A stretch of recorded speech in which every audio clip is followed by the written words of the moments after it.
Antes de entrar a nuestro estudio de esta mañana, queremos pedir la bendición de Dios. Así que les invito a inclinar sus rostros conmigo y vamos a orar al Señor. Padre Celestial, te damos gracias por el gran privilegio que nos concedes de venir a tu casa en tu santo sábado para estudiar tu palabra. Señor, el tema que voy a trazar en esta mañana es demasiado sublime para expresarlo en palabras humanas. Me siento anonadado. Te pido, Señor, que limpies mis labios, que me des pensamientos claros, para que yo pueda trazar, aunque sea un poco, las maravillas de tu salvación. Te ruego también al comenzar que tú estés en este lugar en forma marcada por medio del ministerio de tu Espíritu Santo. Señor, si hay alguien que no ha recibido a Jesús como Salvador, te ruego que en esta mañana lo haga por la influencia de tu Santo Espíritu. Te doy gracias por escuchar esta oración, pues te lo pido en el nombre de Jesús. Amén. Quiero invitarles en esta mañana a abrir sus Biblias conmigo a Apocalipsis, el capítulo 14 y el versículo 6. Apocalipsis 14 y el versículo 6. Vamos a estudiar una frase corta que encontramos en este versículo. Vamos a hablar del Evangelio eterno. Dice allí: vi volar por en medio del cielo a otro ángel que tenía el Evangelio eterno para predicarlo a los moradores de la tierra y a toda nación, tribu, lengua y pueblo. Según nos dice la Sagrada Escritura, en el mensaje final de Dios se predica el Evangelio eterno.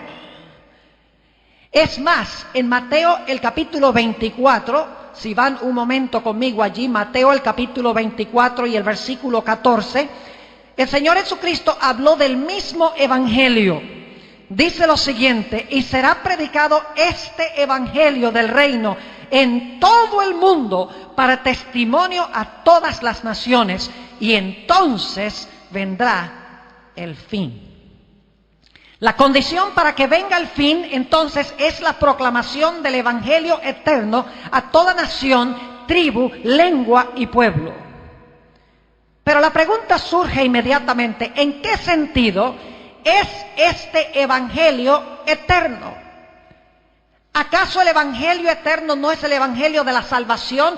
¿Y acaso no se necesitó la salvación nada más desde el momento que nuestros primeros padres pecaron? ¿En qué sentido es el Evangelio aquello que ha existido siempre en el pasado, que existirá siempre en el futuro y que son buenas nuevas en el presente? ¿En qué sentido es el Evangelio eterno? En Apocalipsis, el capítulo 13 y el versículo 8, encontramos una declaración muy interesante. Apocalipsis, el capítulo 13 y el versículo 8. Que nos ayuda a entender un poco más en qué sentido este Evangelio es eterno, siempre ha existido. Dice allí en el versículo 8: y la adoraron todos los moradores de la tierra, cuyos nombres no estaban escritos en el libro de la vida del Cordero, que fue inmolado desde el principio del mundo. Según este texto, el Señor Jesucristo fue inmolado como el Cordero de Dios desde el mismo principio del mundo. Pero nosotros sabemos que el Señor Jesucristo no murió sino hasta después de 4000 años de existir el pecado en el planeta. ¿En qué sentido entonces es Jesús el Cordero inmolado desde el principio del mundo? La respuesta a esta pregunta la hallamos en la primera epístola del apóstol Pedro, el capítulo 1 y los versículos 18 al 20. Primera de Pedro, el capítulo 1 y los versículos 18 al 20 nos explica en qué sentido Jesús es el Cordero de Dios inmolado desde el principio del mundo. Es más, hay otros textos que dicen que fue inmolado desde antes de la fundación del mundo. Note lo que dice Primera de Pedro 1:18. Sabiendo que fuisteis rescatados de vuestra vana manera de vivir, la cual recibisteis de vuestros padres, no con cosas corruptibles, como oro o plata, sino con la sangre preciosa de Cristo, como de un cordero sin mancha y sin contaminación, ya destinado desde antes de la fundación del mundo, pero manifestado en los postreros tiempos por amor de vosotros. Este texto explica en qué sentido Jesús es el Cordero de Dios inmolado desde la fundación del mundo. Dice que fue destinado a morir antes de la fundación del mundo, pero fue manifestado en estos últimos tiempos por amor a nosotros. Es decir, el plan de salvación fue elaborado desde antes de la fundación del mundo. Jesús fue destinado a morir desde antes aún que surgiera el pecado en el mundo.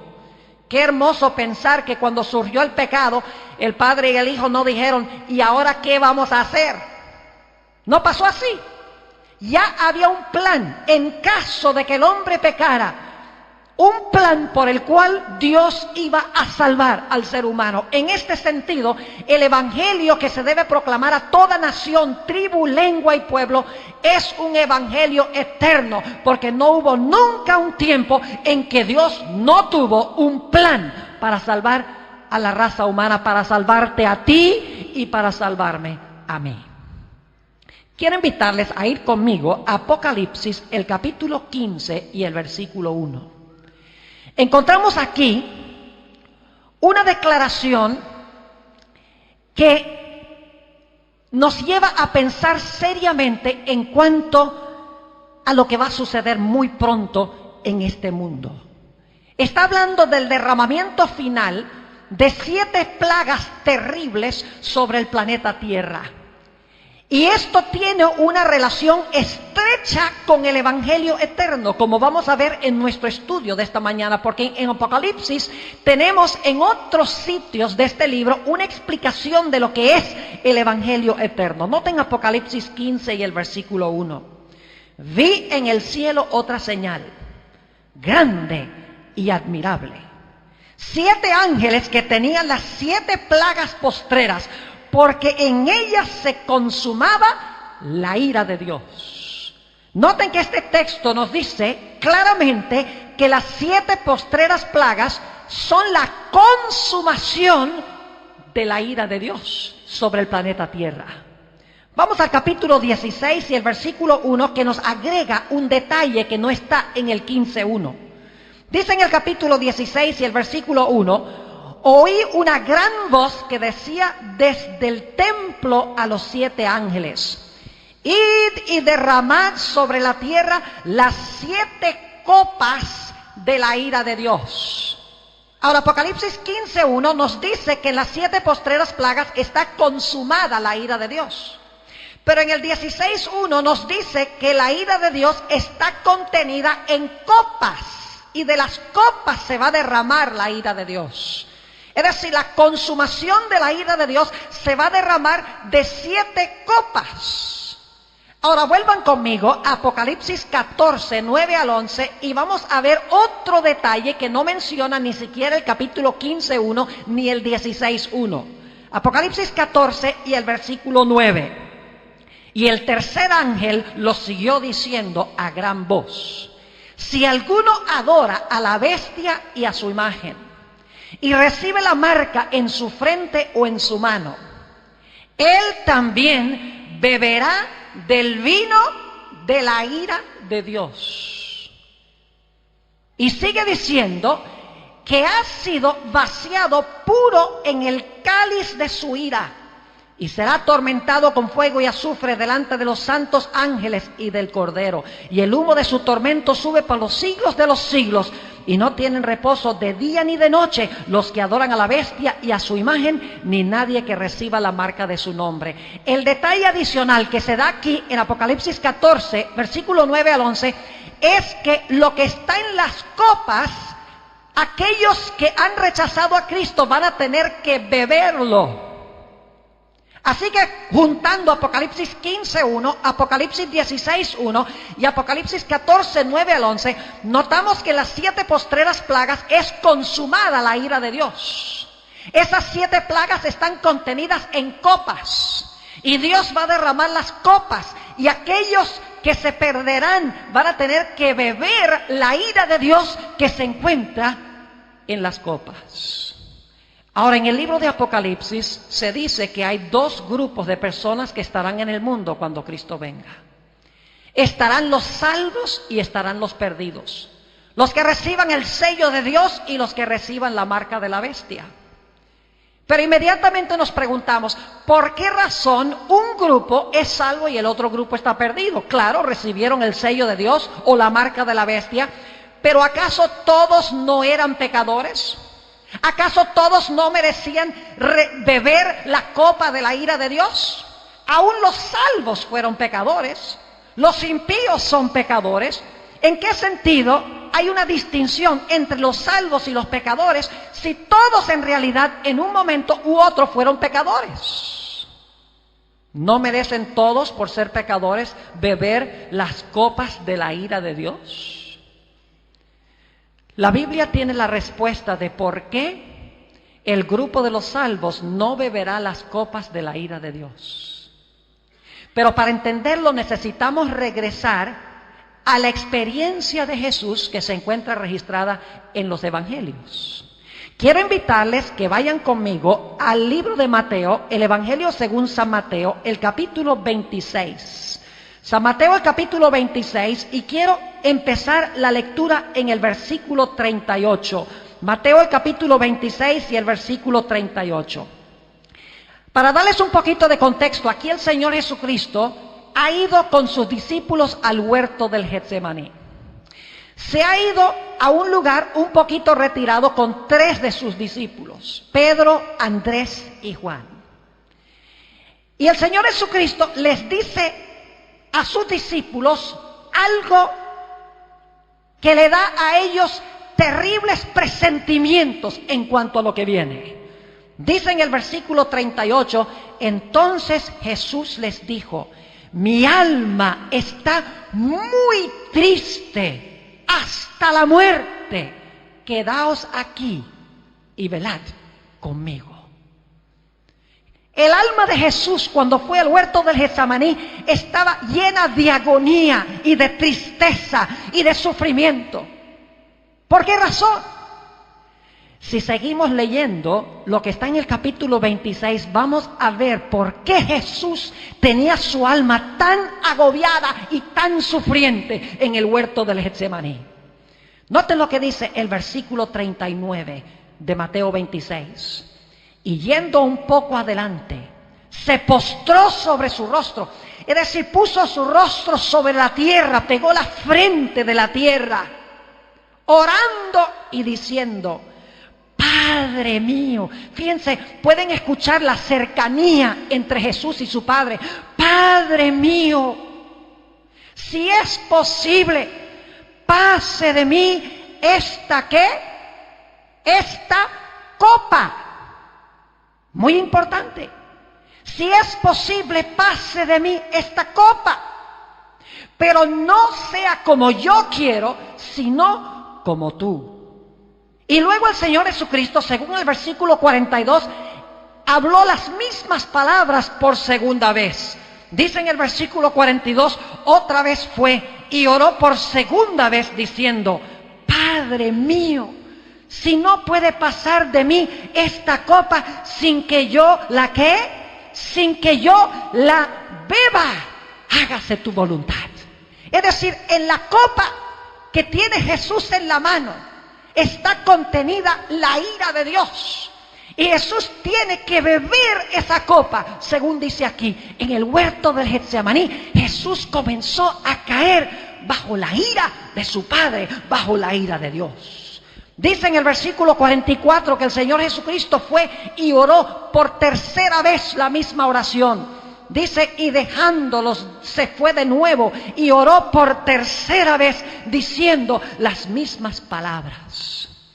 Ahora, el libro de los Hebreos nos describe un poco más vívidamente cómo entonó Jesús esa oración en el huerto del Getsemaní. Nosotros hemos leído en Mateo que el alma de Jesús estaba agobiada aún hasta la muerte, estaba muy triste. Hemos leído que Jesús le rogaba a su Padre que si era posible pasara la copa para que él no tuviera que beber esa copa tan terrible. Pero el libro de los Hebreos nos explica un poco más los sentimientos de Jesús cuando oró a su Padre. Vayan conmigo, si tienen sus Biblias, al libro de los Hebreos, el capítulo 5 y el versículo 7, donde se expresa de una forma más vívida la agonía intensa de Jesús cuando llevaba esa copa temblorosa en su mano. Dice en Hebreos 5 y el versículo 7, y Cristo, en los días de su carne, es decir, mientras estuvo en la tierra, ofreciendo ruegos y súplicas con gran clamor y lágrimas al que le podía librar de la muerte, fue oído a causa de su temor reverente. Fíjense la descripción tan vívida de los sentimientos de Jesús mientras tenía esa copa en su mano. Dice que ofrecía ruegos y súplicas con gran clamor y con lágrimas. La agonía de Jesús se describe aún más en el Evangelio según San Lucas, el capítulo 22 y el versículo 44. Una experiencia que nosotros difícilmente podemos comprender, porque es una angustia tan terrible que nos dice la Biblia que el Señor Jesucristo en el huerto de Getsemaní inclusive sudaba gotas no de agua sino de sangre. Lucas 22 y el versículo 44 dice, y estando en agonía, fíjense la descripción, estando en agonía, oraba más intensamente, y era su sudor como grandes gotas de sangre que caían hasta la tierra.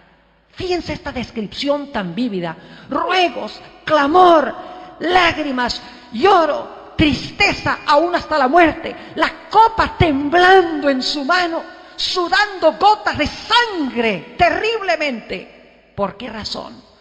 Porque Jesús sabía que tenía que beber la copa. Y la pregunta es, ¿quién es el que le dio la copa? San Juan, el capítulo 18 y el versículo 11 explica quién le dio la copa a Jesús. Casi incomprensible esto. Dice en San Juan, el capítulo 18 y el versículo 11, Jesús entonces dijo a Pedro, mete tu espada en la vaina. La copa que el Padre me ha dado, ¿no la he de beber? ¿Quién le dio la copa a Jesús? Según dice Juan 18:11, fue su propio Padre el que le dio la copa y Jesús tenía que beber esa copa que su Padre puso en su mano. Mis apreciados hermanos y hermanas, hermanos de la comunidad, jóvenes, señoritas, estudiantes, nosotros no podemos ni siquiera empezar a concebir cómo fue la agonía de Jesús cuando tenía esta copa en su mano, dada por su propio Padre. Podemos captar un poquito lo terrible que fue esta experiencia para Jesús cuando Jesús colgó en la cruz del Calvario. Las palabras de Jesús se hallan registradas en Mateo el capítulo 27 y el versículo 46. Difícilmente podemos entender estas palabras porque Jesús tenía una relación estrecha, íntima con su Padre. Y ahora mientras colgaba en la cruz, su Padre retrajo su rostro de Jesús. La comunión íntima que habían tenido durante el ministerio del Maestro, ahora no existía. El Padre retrajo su rostro de Jesús porque Jesús estaba cargando la copa. Noten las palabras que se registran en Mateo el capítulo 27 y el versículo 46. Y tanto impacto causaron en Mateo que Mateo registró las palabras en arameo. Dice allí en el versículo capítulo 27 y el versículo 46 lo siguiente: cerca de la hora novena, Jesús clamó a gran voz, la misma expresión que se usa en Apocalipsis 14 y el versículo 6 y 7, donde dice que el mensaje del primer ángel, el evangelio eterno, debe ir a gran voz. Jesús cumplió el evangelio en la cruz y clamó a gran voz. En Apocalipsis 14, 6 y 7 dice que ese mismo evangelio se debe proclamar a gran voz. ¿Y qué dijo Jesús? Elí, Elí, lama sabactaní. Y luego Mateo explica qué es lo que significa esto. Esto es: Dios mío, ¿por qué me has desamparado? Según este texto, el Señor Jesucristo se sintió abandonado de su Padre. Y la pregunta es: ¿por qué se sentía Jesús abandonado de su Padre?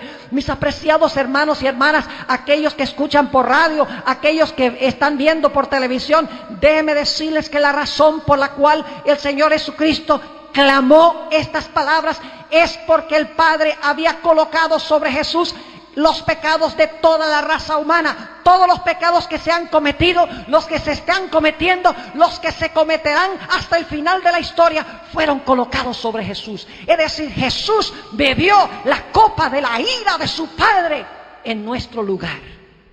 Hay un libro que es en realidad uno de mis favoritos.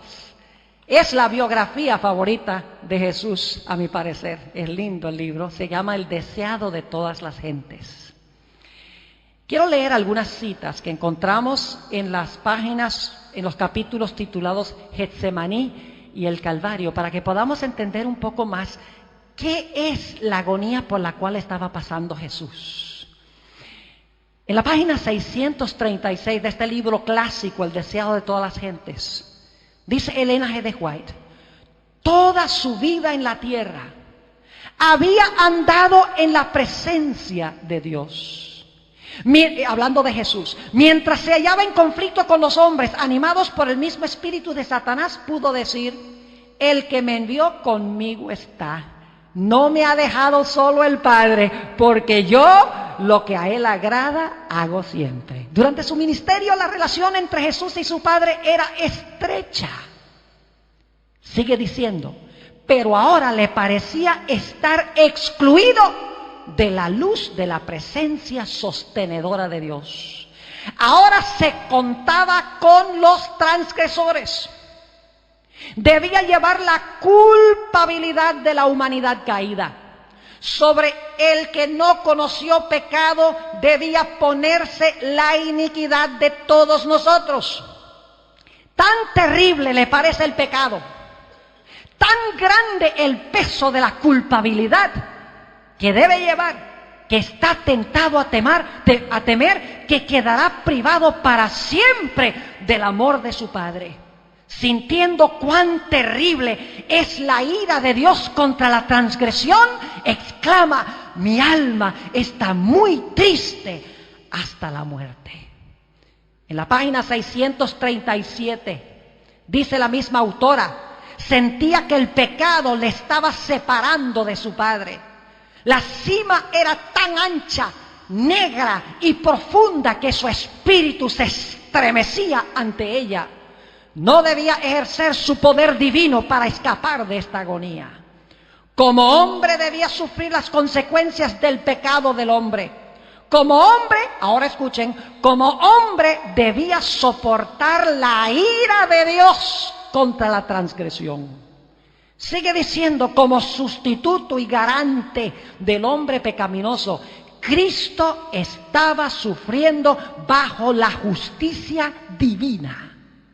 Es decir, su Padre lo estaba castigando, pero Jesús no merecía el castigo, porque Jesús nunca pecó.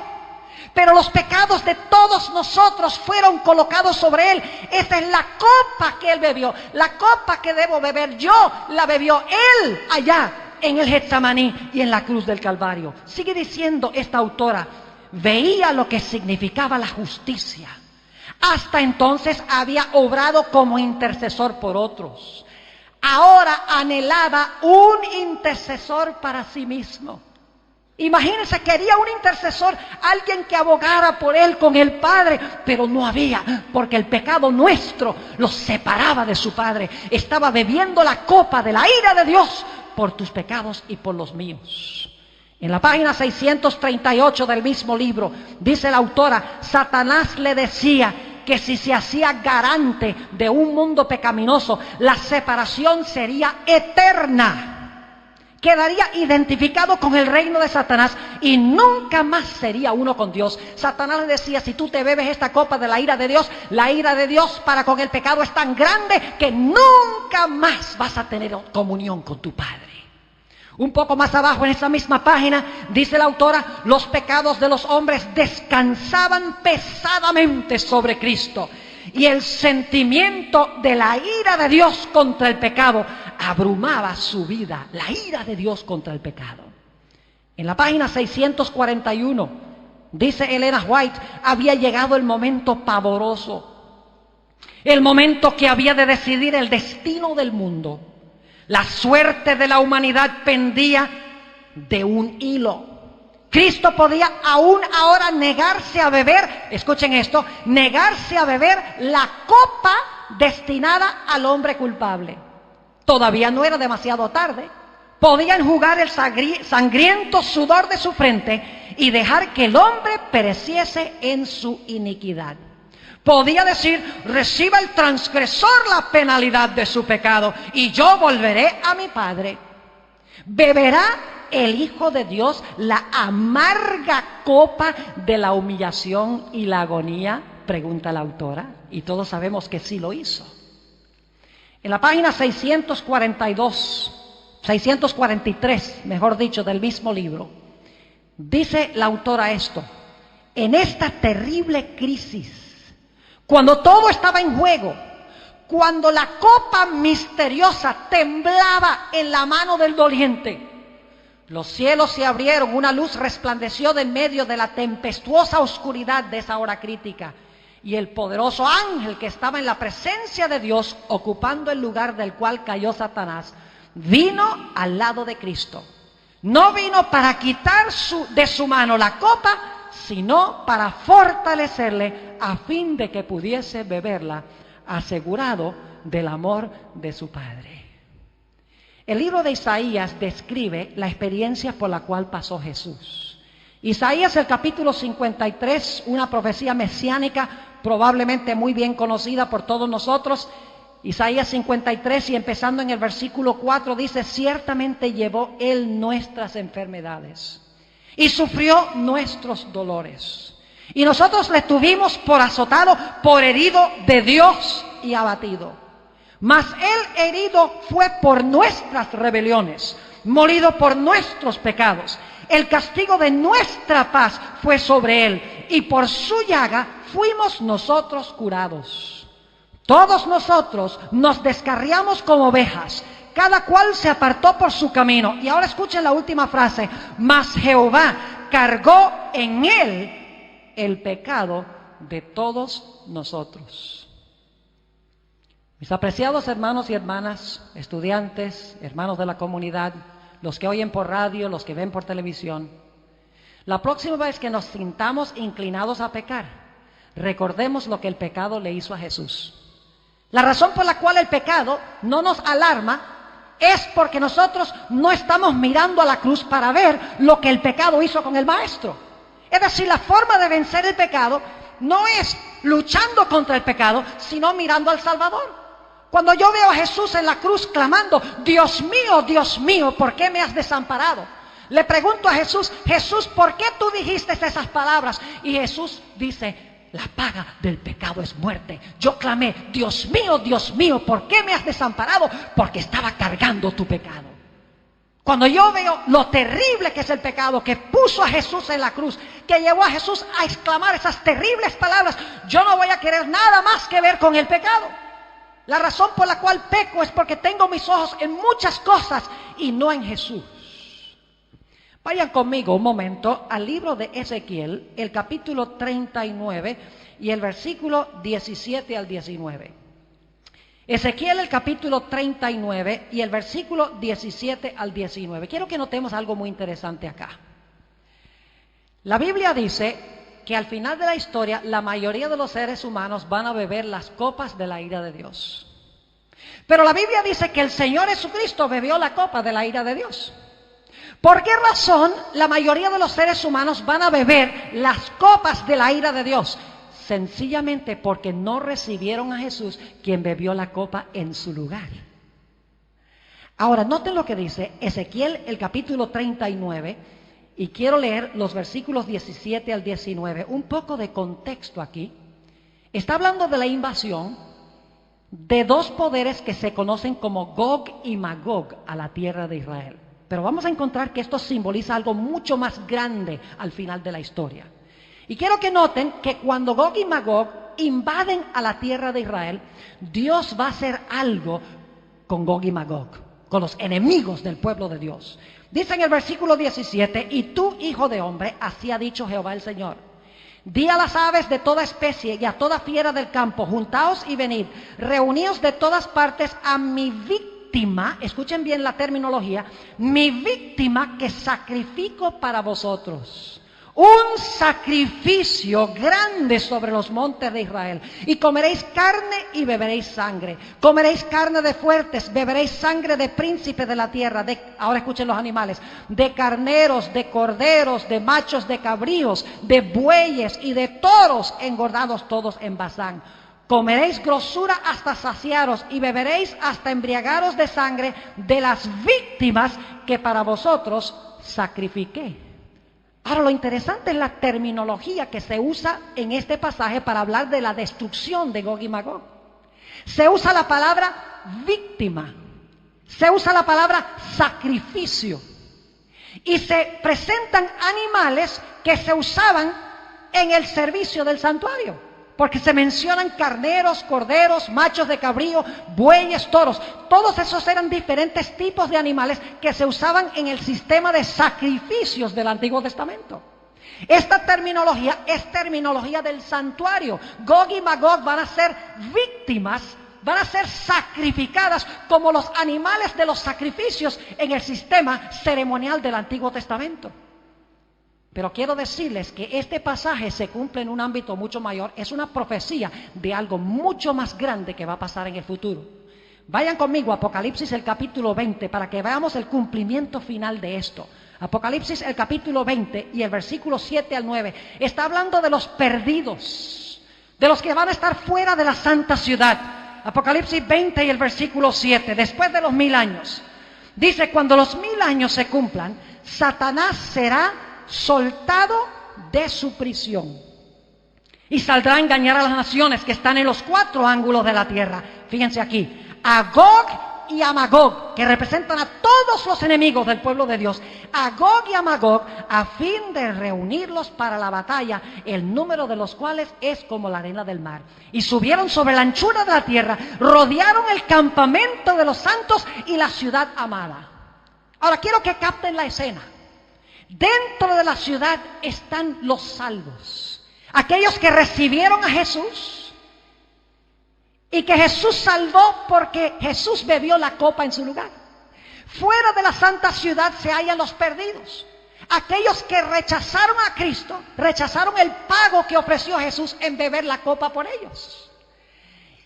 Dice que los impíos rodean la ciudad y que va a descender fuego del cielo y los va a destruir, los va a consumir. Ahora, ¿por qué menciono esto? Porque fuera de la santa ciudad están individuos por los cuales también pagó Jesús. Pero van a beber la copa final de la ira de Dios, van a ser destruidos. Van a ser víctimas, como dice en Ezequiel.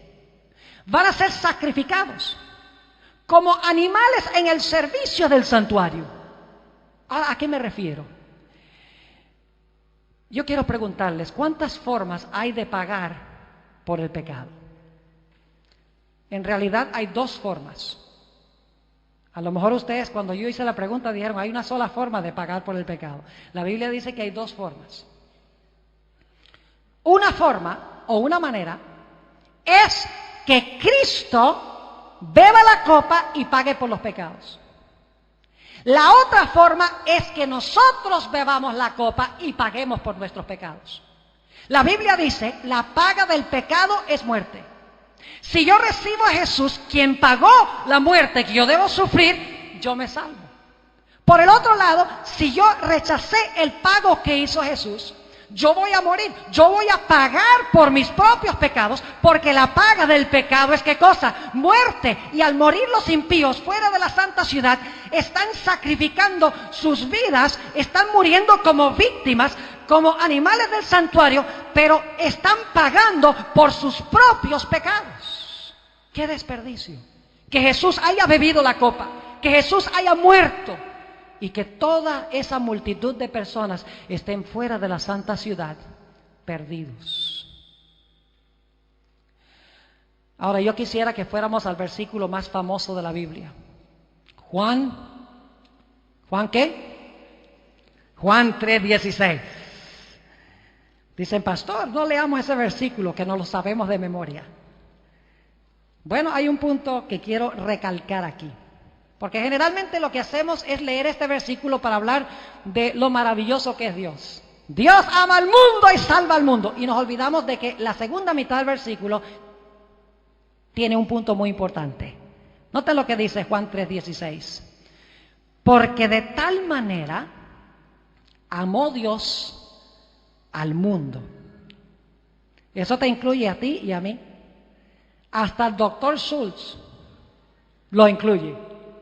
Hasta los más santos en nuestro medio. Porque de tal manera amó Dios al mundo, que ha dado a su Hijo unigénito. ¿Por cuántas personas dio Dios a su Hijo?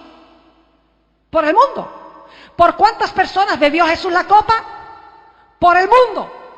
Dice en 1 de Juan 2:2 que Jesús no solamente murió por los pecados nuestros, sino por los de todo el mundo. Jesús pagó por los pecados de toda la raza humana.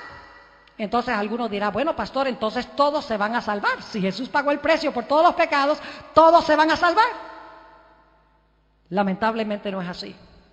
Porque este versículo tiene una segunda declaración.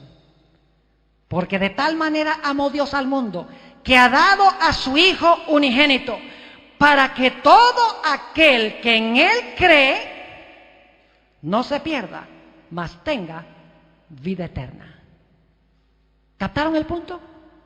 Jesús bebió la copa de la ira de Dios, sufrió por los pecados de la humanidad, quedó separado de su Padre, por todos los seres humanos de todas las épocas, por todos los pecados. Pero dice aquí que solo aquel que en Él cree no se va a perder, sino que va a tener vida eterna. ¿Cómo entendemos esto? Permítame darles una ilustración. ¿Han visto ustedes alguna vez a una persona a quien usted le compra un regalo y les da el regalo y estaban esperando otra cosa? Los esposos y las esposas tal vez pueden identificarse un poco conmigo, porque a veces nosotros nos decimos, por lo menos mi esposa y yo, nos decimos los regalos que queremos para el Día de la Madre y para el cumpleaños y para el aniversario. Más o menos damos una insinuación de lo que queremos. Y claro, a veces cuando se abre el regalo y no se captó la insinuación, entonces hay un poco de chasco.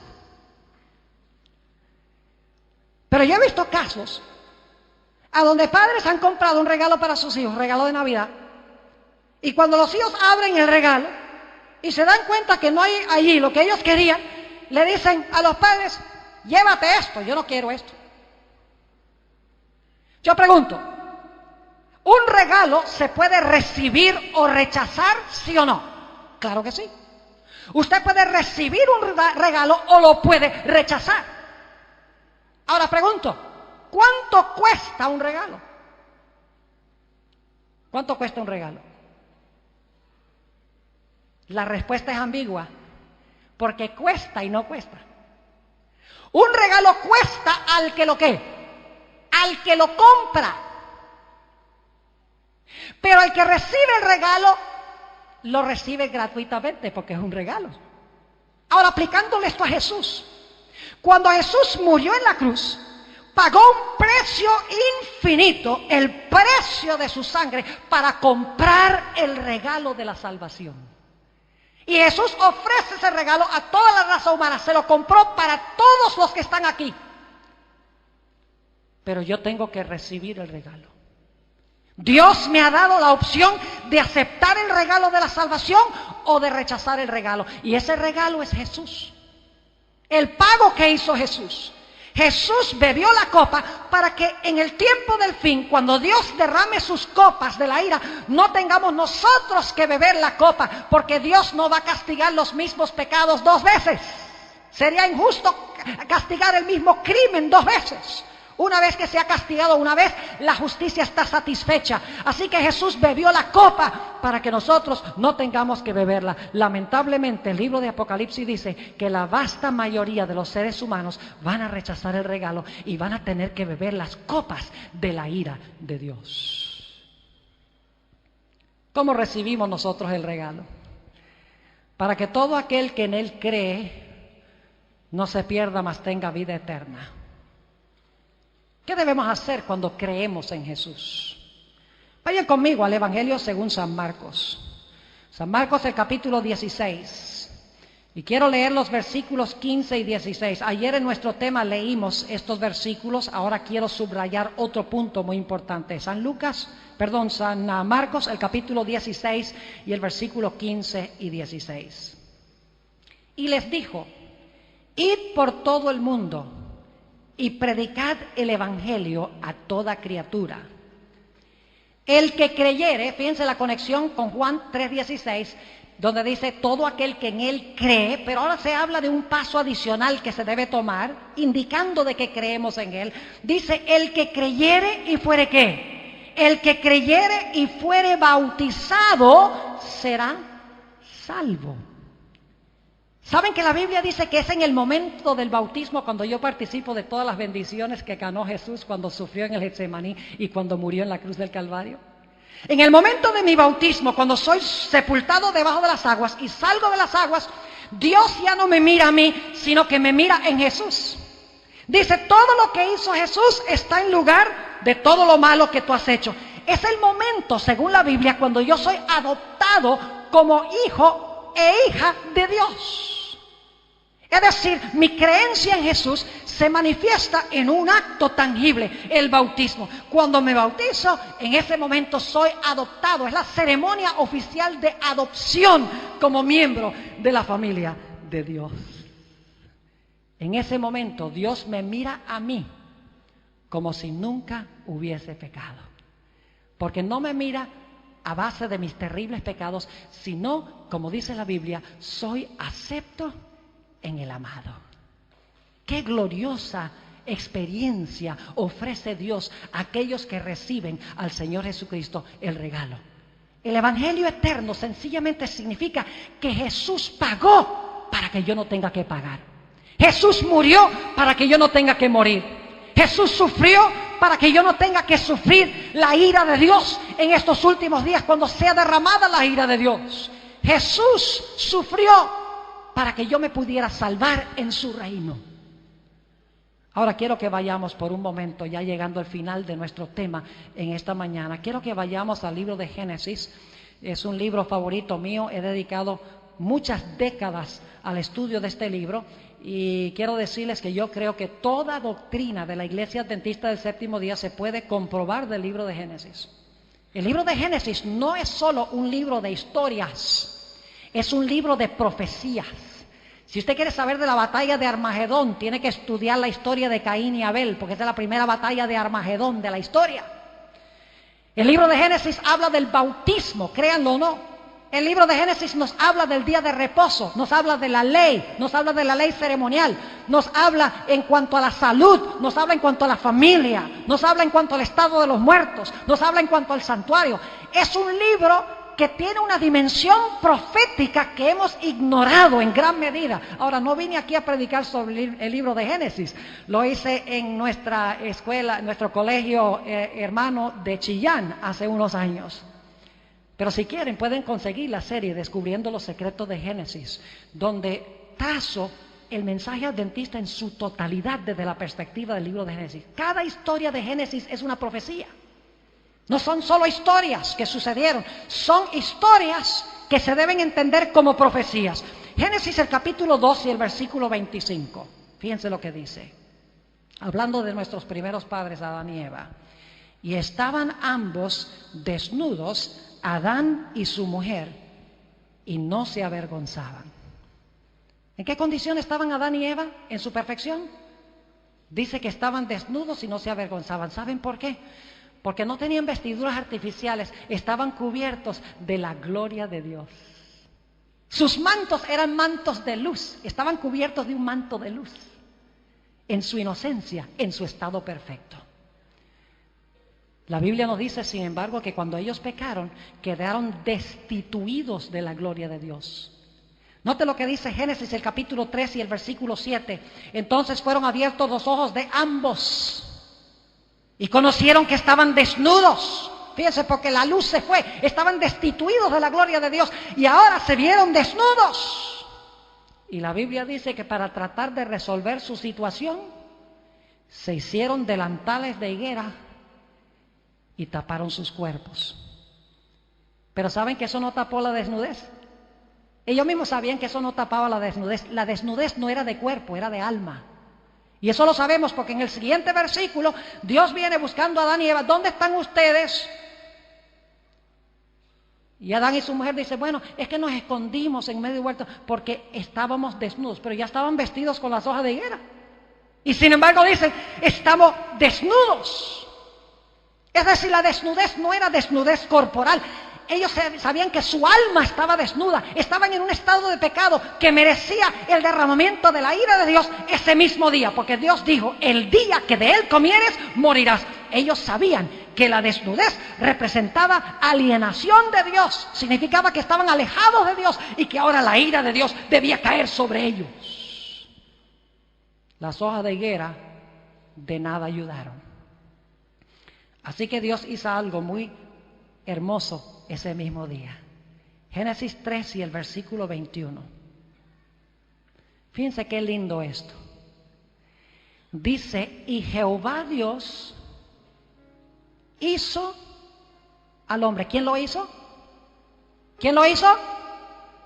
Jehová Dios. Jehová Dios hizo al hombre y a su mujer.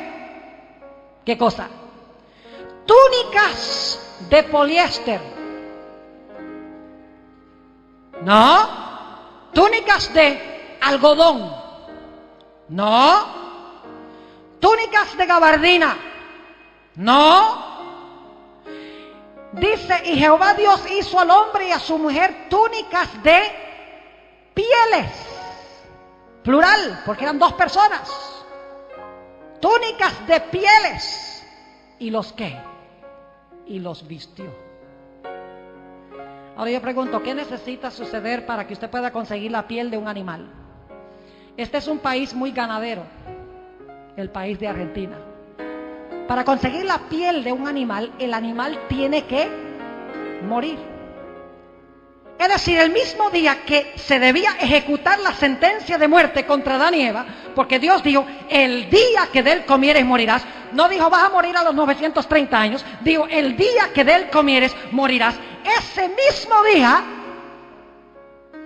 se sacrificaron 2 corderos. Y con las pieles de los corderos se cubrió la vergüenza de la desnudez de Adán y Eva. ¿Saben lo que sucedió en el cielo en el mismo momento cuando se sacrificaron esos animales? El sacrificio de esos animales en la tierra era un anuncio terrenal de que en el cielo, en ese momento, Jesús se había presentado delante de su Padre. El verdadero Cordero de Dios, inmolado desde la fundación del mundo, desde antes de la fundación del mundo, se presentó ante su Padre y dijo, Padre, el hombre debe morir hoy mismo, porque dijiste, el día que comieres de él, morirás. Pero Padre, yo no puedo soportar la idea de que el hombre muera. Yo no puedo permitir que el hombre muera, Padre. Yo quiero que el hombre se salve, quiero que todos los seres humanos tengan salvación. Padre, ofrezco mi vida en lugar de las vidas de ellos. Padre, yo iré a ese planeta. Padre, yo iré al Getsemaní. Padre, yo tendré un alma agobiada aún hasta la muerte. Padre, yo cargaré la copa de tu ira en mi mano. Padre, yo clamaré en la cruz, Dios mío, ¿por qué me has desamparado? Padre, yo seré sepultado en ese sepulcro nuevo, esclavo o prisionero de tu justicia. Padre, hoy me comprometo a hacer eso para salvar a la raza humana. Y el Padre, Jesús entró 3 veces según el Espíritu de profecía. Cuando salió la tercera vez, le anunció a los ángeles, dijo: un rescate ha sido hallado. Hay alguien que va a ir y pagar la deuda de los seres humanos. Y los ángeles, que antes habían estado con un silencio rotundo, ahora irrumpen en gloria y alabanza, rindiéndole homenaje al Cordero de Dios, que iba a quitar el pecado del mundo, el pecado tuyo y el pecado mío. Y lo que hizo Jesús en el cielo se anunció en la tierra a través de esos sacrificios. En ese sentido, el Evangelio es eterno. Nunca hubo un tiempo en que no existió un plan. Y yo quiero decirles, mis hermanos y hermanas, que el Evangelio que se predica mucho en el mundo hoy es un Evangelio barato. Oh, si Cristo te salva, Cristo te perdona, solamente cree en Él y serás salvo tú y tu casa.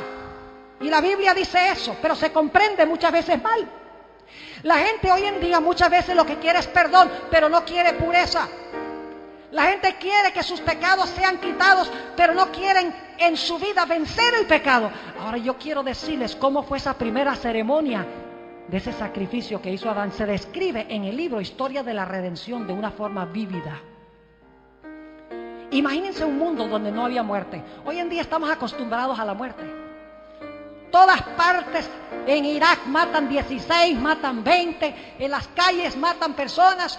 Cada día la gente muere de cáncer, de diversas enfermedades. Estamos acostumbrados a la muerte. Pero imagínense un mundo a donde nunca había muerto nada. Y ahora Dios le dice a Adán: Adán, tráete esos 2 corderitos.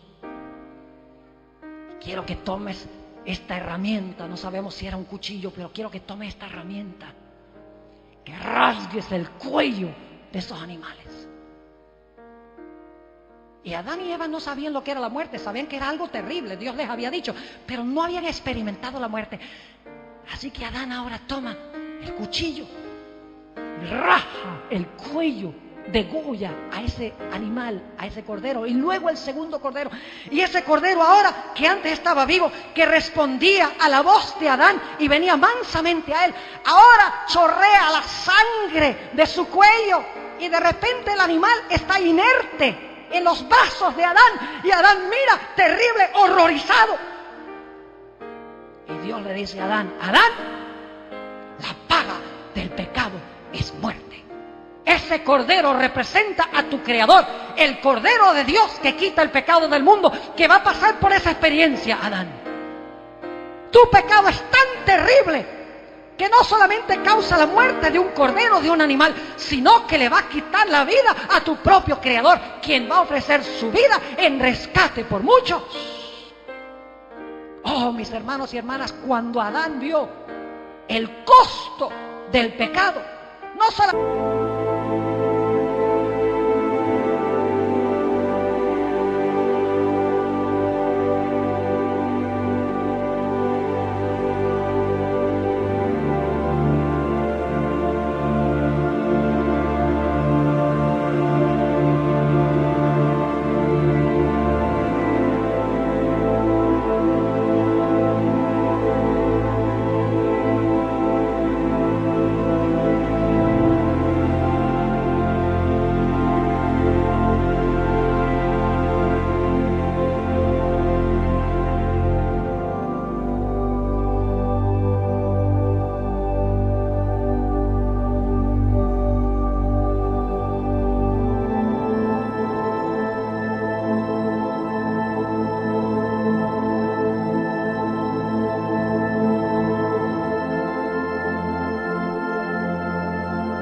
Estaba agradecido de que Dios ahora le iba a dar perdón.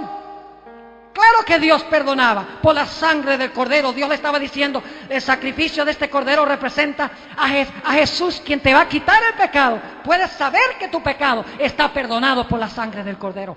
Pero Adán vio algo más en ese cordero. Adán miró al cordero y dijo: ¡uy, qué terrible es el pecado!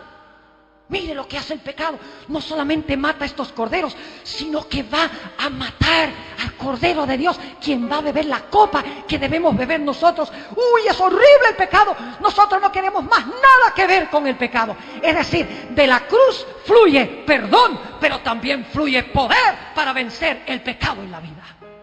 Cuando tenemos los ojos en la cruz del Calvario, vemos a Jesús muriendo, preguntamos: ¿por qué Jesús? Jesús dice: es por el pecado. Cuando yo veo que el pecado crucificó a mi querido Jesús, no solamente voy a querer que me perdone por crucificarlo, sino que quiero que me dé poder para vencer el pecado en mi vida, para no volver a repetir otra vez los mismos pecados.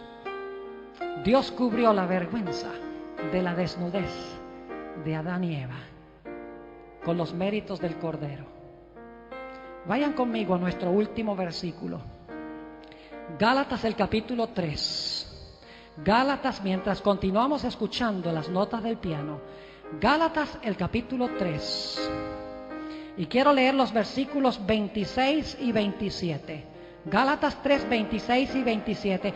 Mi querido joven, mi querida señorita, mi querido hermano de la comunidad, aquellos que escuchan por radio, aquellos que ven por televisión, no dejes pasar este momento solemne sin tomar una decisión de encomendar tu vida a Jesús a través del bautismo. Dice en el libro de Gálatas, el capítulo 3 y el versículo 26 al 29, fíjense el momento en que nos vestimos de Cristo, el momento en que Cristo nos viste. Fíjense lo que dice la Biblia. Gálatas, el capítulo 3 y el versículo 26. Pues todos sois hijos de Dios por la fe en Cristo Jesús. Porque todos los que habéis sido bautizados en Cristo, de Cristo estáis, ¿qué? De Cristo estáis revestidos. Fíjense que es en el momento del bautismo cuando Dios nos dice: ahora estás vestido de la perfecta justicia de Jesús. Es el momento cuando nos unimos a la familia de Dios. Es la ceremonia de adopción. Yo quiero preguntar en esta mañana, aquellos que están presentes en este lugar en la solemnidad del momento, ¿cuántos de los que están presentes quieren decirle al Señor Jesucristo: yo deseo en el futuro entregar mi vida a Jesúz? Lo vamos a hacer en el presente, pero en el futuro quiero prepararme para esa ceremonia oficial de adopción a la familia de Dios, cuando Cristo me vestirá completa y totalmente de su justicia. Yo quiero tomar mi decisión esta mañana de que algún día yo quiero pasar por esa experiencia. Desea levantar la mano en este momento donde quiera que está. Yo quiero y tomo mi decisión de entregar mi vida al Señor Jesús. Yo no puedo ver a los que están allá afuera porque las luces están muy brillantes, pero yo tengo esperanza de que Dios está hablando a tu corazón y que Dios te va a llevar a tomar una decisión definitiva de aceptar a Jesús y de tomar el paso necesario para unirte a su familia. Ahora, yo sé que la mayoría de los que están aquí ya son bautizados, ya son adventistas, pero yo sé que hay varios que no han sido bautizados, como dice la Biblia, sumergidos debajo del agua, porque el bautismo bíblico es por inmersión. En ese momento enterramos el pecado y salimos nuevas criaturas en Cristo Jesús. Yo oro al Señor de que en el transcurso de esta semana muchas decisiones sean tomadas en favor de Jesús. No bebas tú la copa de la ira de Dios. Recibe a Jesús, quien la bebió en tu lugar. Oremos. Padre Celestial, te damos gracias porque estando nosotros perdidos y sin esperanza, enviaste a tu Hijo Cristo Jesús para sufrir y para beber la copa de tu ira, la copa que merecíamos nosotros. Señor, en esta mañana nos maravillamos de ver tu inmenso amor. Lo creemos, pero no lo podemos entender en todas sus dimensiones. Gracias, Señor. Te quiero pedir en forma especial por aquellos jóvenes que están en nuestro medio, aquellas señoritas, aquellas personas de la comunidad que todavía no han sellado su pacto con Jesús a través del bautismo, cuando serán revestidos de Jesús. Te ruego, Señor, de que muy pronto puedan tomar este paso. Llévalos en este momento a tomar una decisión definitiva. Y Señor, los que ya somos bautizados, ayúdanos cada día a mirar a la cruz para que podamos recibir perdón, pero también el deseo de pureza. Gracias por habernos acompañado. Gracias. Antes de entrar a nuestro estudio de esta mañana, queremos pedir la bendición de Dios. Así que les invito a inclinar sus rostros conmigo y vamos a orar al Señor. Padre Celestial, te damos gracias por el gran privilegio que nos concedes de venir a tu casa en tu santo sábado para estudiar tu palabra.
Señor, el tema que voy a trazar en esta mañana es demasiado sublime para expresarlo en palabras humanas. Me siento anonadado. Te pido, Señor, que limpies mis labios, que me des pensamientos claros, para que yo pueda trazar, aunque sea un poco, las maravillas de tu salvación. Te ruego también al comenzar que tú estés en este lugar en forma marcada por medio del ministerio de tu Espíritu Santo. Señor, si hay alguien que no ha recibido a Jesús como Salvador, te ruego que en esta mañana lo haga por la influencia de tu Santo Espíritu. Te doy gracias por escuchar esta oración, pues te lo pido en el nombre de Jesús. Amén. Quiero invitarles en esta mañana a abrir sus Biblias conmigo a Apocalipsis, el capítulo 14 y el versículo 6. Apocalipsis 14 y el versículo 6. Vamos a estudiar una frase corta que encontramos en este versículo. Vamos a hablar del Evangelio eterno. Dice allí: vi volar por en medio del cielo a otro ángel que tenía el Evangelio eterno para predicarlo a los moradores de la tierra y a toda nación, tribu, lengua y pueblo. Según nos dice la Sagrada Escritura, en el mensaje final de Dios se predica el Evangelio eterno. Es más, en Mateo el capítulo 24, si van un momento conmigo allí, Mateo el capítulo 24 y el versículo 14, el Señor Jesucristo habló del mismo Evangelio. Dice lo siguiente: y será predicado este Evangelio del reino en todo el mundo para testimonio a todas las naciones, y entonces vendrá el fin. La condición para que venga el fin, entonces, es la proclamación del Evangelio eterno a toda nación, tribu, lengua y pueblo. Pero la pregunta surge inmediatamente: ¿en qué sentido es este Evangelio eterno? ¿Acaso el Evangelio eterno no es el Evangelio de la salvación? ¿Y acaso no se necesitó la salvación nada más desde el momento que nuestros primeros padres pecaron? ¿En qué sentido es el Evangelio aquello que ha existido siempre en el pasado, que existirá siempre en el futuro y que son buenas nuevas en el presente. ¿En qué sentido es el Evangelio eterno?